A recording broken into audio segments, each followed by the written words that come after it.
தாய் வீடு ஜனவரி 2026. மனம் திறந்து பேச உதவும் ஒருவரே நட்புசார் உதவியாளர். எழுதியவர் சகாதேவன் சஜீவன். வாசிப்பவர் குமணன் தம்பி.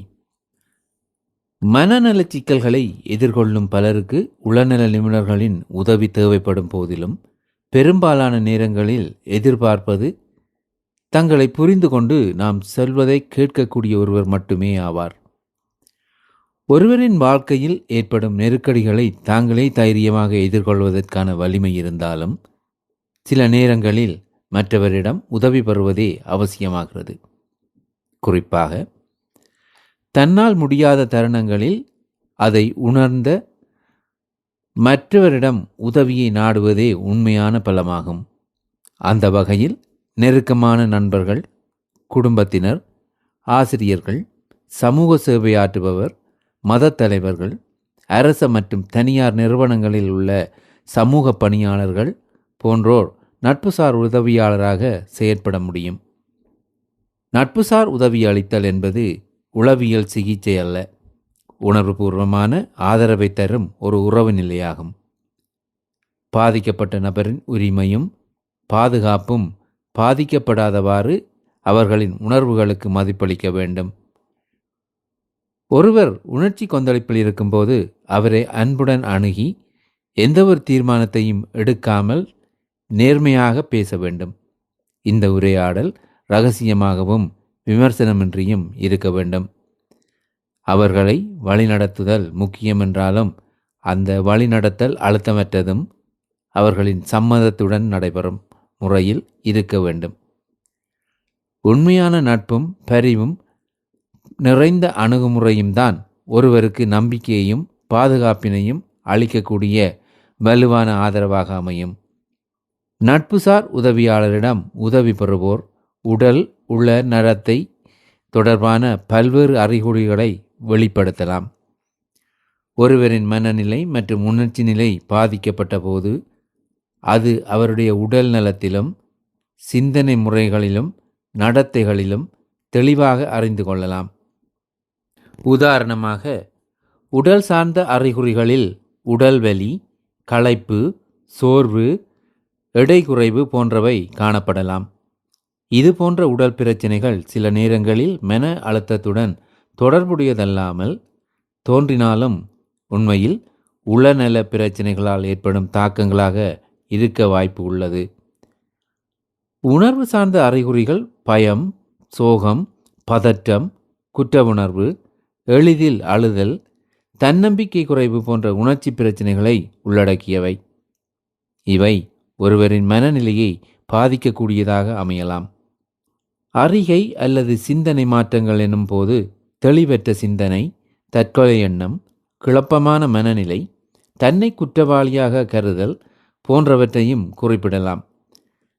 நடத்தை சார்ந்த அறிகுறிகளில் ஆர்வமின்மை, சமூகத்திலிருந்து தனிமை பெறுதல், அடிக்கடி கோபம் கொள்ளல், தற்கொலை முயற்சி, பாடசாலை அல்லது பணியிடத்திற்கு செல்ல மறுத்தல், உணவு மற்றும் தூக்கத்தில் மாற்றம் போன்ற செயற்பாடுகளும் தோன்றலாம்.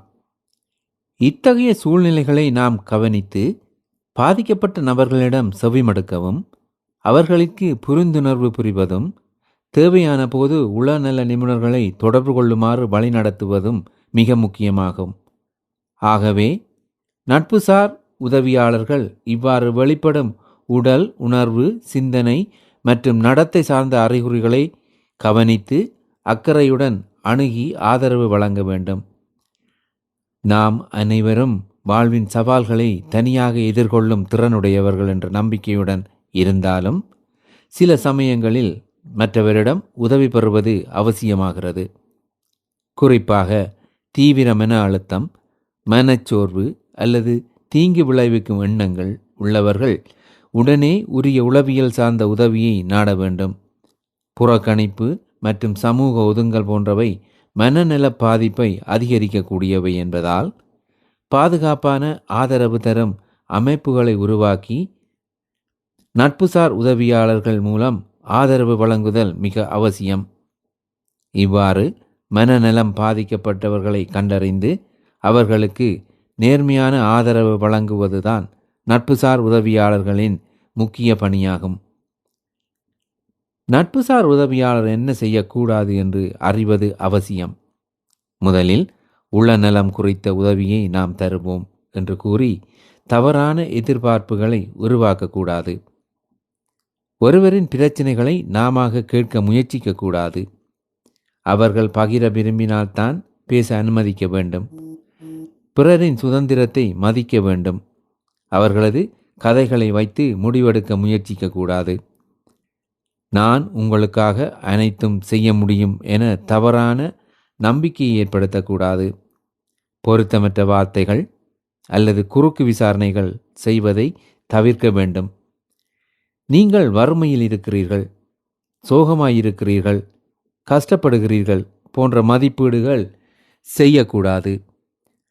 மனம் திறந்து பேச வைப்பதற்காக நம்மிடம் நம்பிக்கை வைக்க அவர்களை வற்புறுத்தக்கூடாது.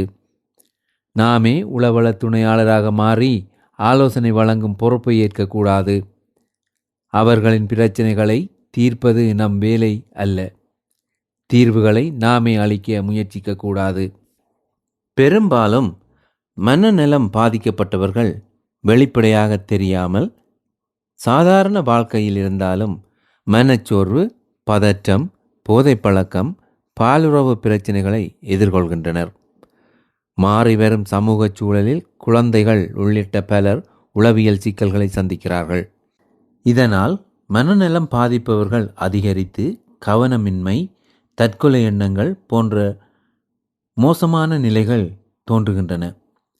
பேரழிவுகளுக்கு பிறகு ஏற்படும் அதிர்ச்சி, கவலை, மனநிலையிலான மாற்றங்கள் குடும்ப உறவினர்களிலும் நண்பர்களிலும் தோன்றலாம்.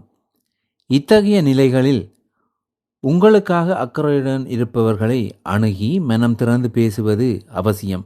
இதன் மூலம் நட்புசார் உதவியாளராக நாம் ஒருவரின் மனநல பாதிப்பிலிருந்து மீள நன்றாக கவனித்து அவர்களுக்கு தேவையான ஆதரவை வழங்குவதே முதன்மையான பணியாகும். இத்தகைய புரிதல் மற்றும் ஆதரவு கொண்ட சமூக சூழலே மனநலத்தை மேம்படுத்தும் ஒரு பாதுகாப்பான இடமாக மாறும் என்பதில் ஐயமில்லை. எனவே ஒவ்வொருவரும் ஒரு சிறந்த கேட்பவராகவும் ஆறுதல் அளிக்கக்கூடியவராகவும் உருவாக முனைந்தால் ஒரு மனநலம் வாழும் சமூகத்தை கட்டியெழுப்ப முடியும். நன்றி.